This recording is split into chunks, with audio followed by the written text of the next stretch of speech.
فلسطین کے ساتھ جوڑ کر اس سارے واقعے کو کیوں بیان کیا؟ یہ ہے باقی بات، اس لیے بیان کیا کہ 47 میں اگر وہ بنائے نا 48 میں، تو 47 میں اللہ نے پاکستان بنایا ہے۔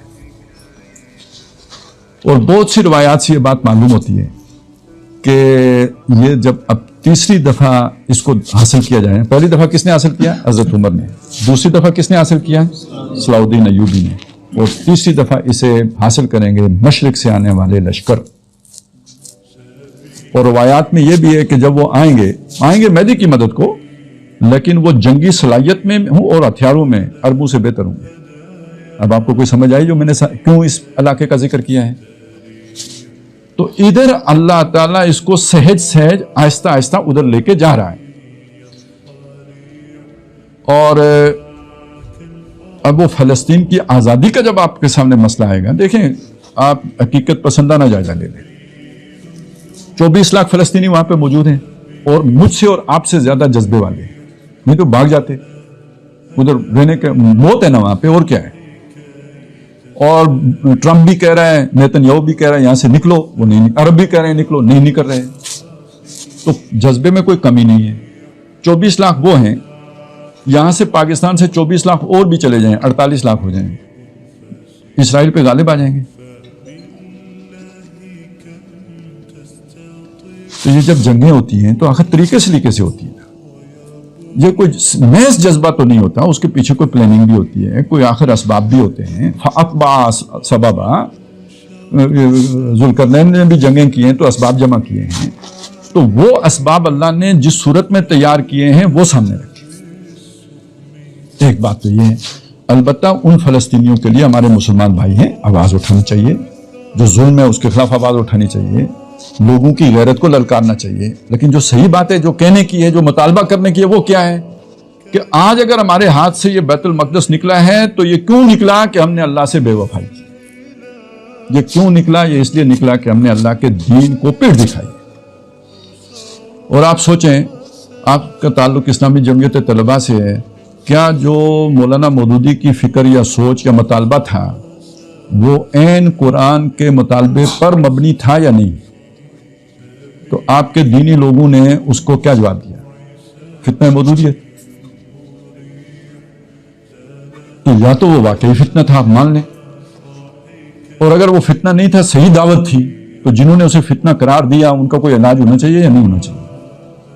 تو وہ علاج ہے جو اللہ کی طرف سے آیا ہوا ہے، پاکستانیوں کے لیے بھی آیا ہوا ہے، فلسطینیوں کے لیے بھی آیا ہوا ہے، عربوں کے لیے بھی آئے گا، سعودیوں کے لیے بھی آئے گا۔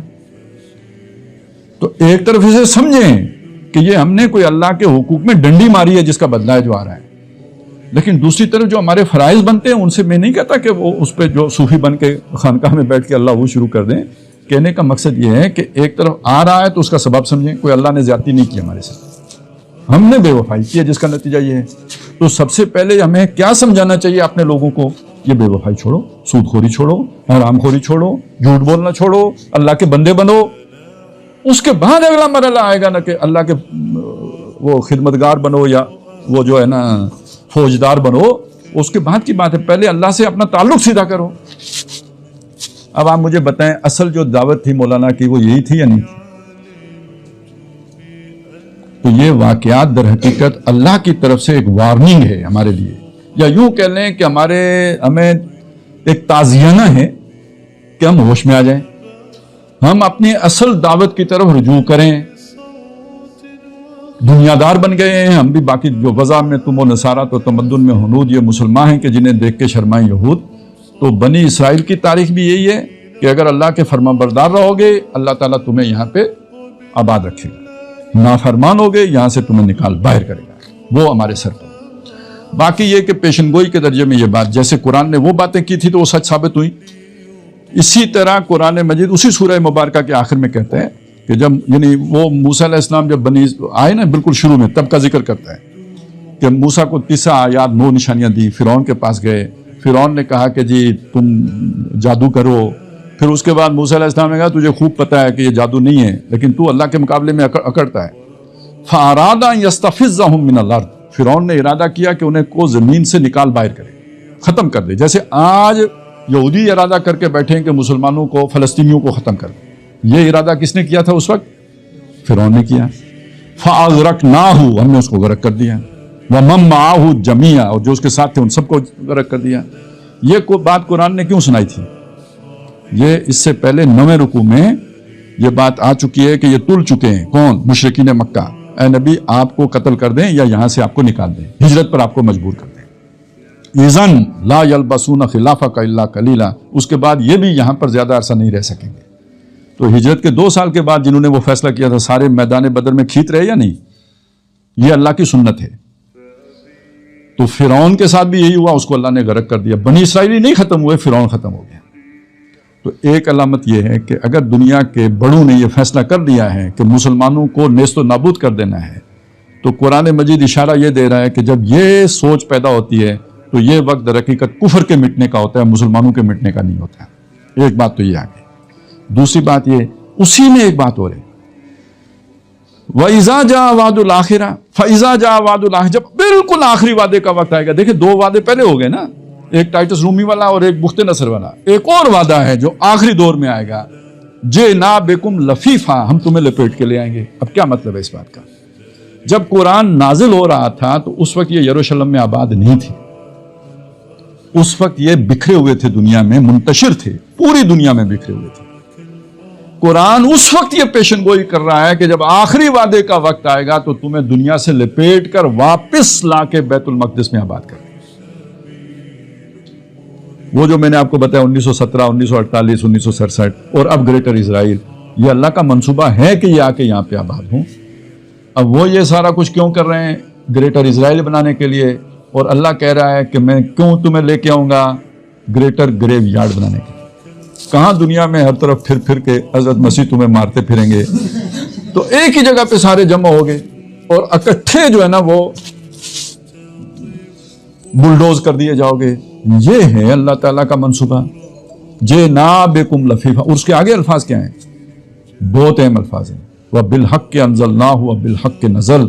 یہ قرآن کوئی اہم شے نہیں ہے, اس کو ہم نے حق کے ساتھ اتارا ہے اور یہ حق کے ساتھ اترا ہے. اس کا کیا مطلب ہے؟ جو اسے مانے گا وہ سروائیو کرے گا, اور جو اس سے ہٹے گا وہ برباد ہوگا.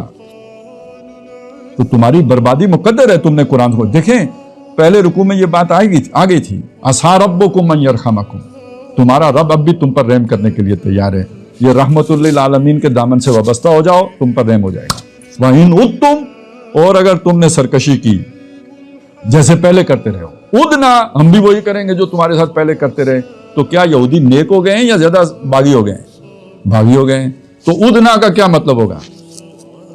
جیسے ٹائٹس رومی سے پٹوایا, جیسے بخت نصر سے پٹوایا, جیسے ابھی پچھلی ہٹلر سے پٹوایا, ایسے ہی پھر ٹھکائی کرائیں گے. تو واپس تمہیں لے کے آئیں گے ٹھکائی کرانے کے لیے. تو یہ گویا ان کا واپس آنا علامت ہے کس بات کی؟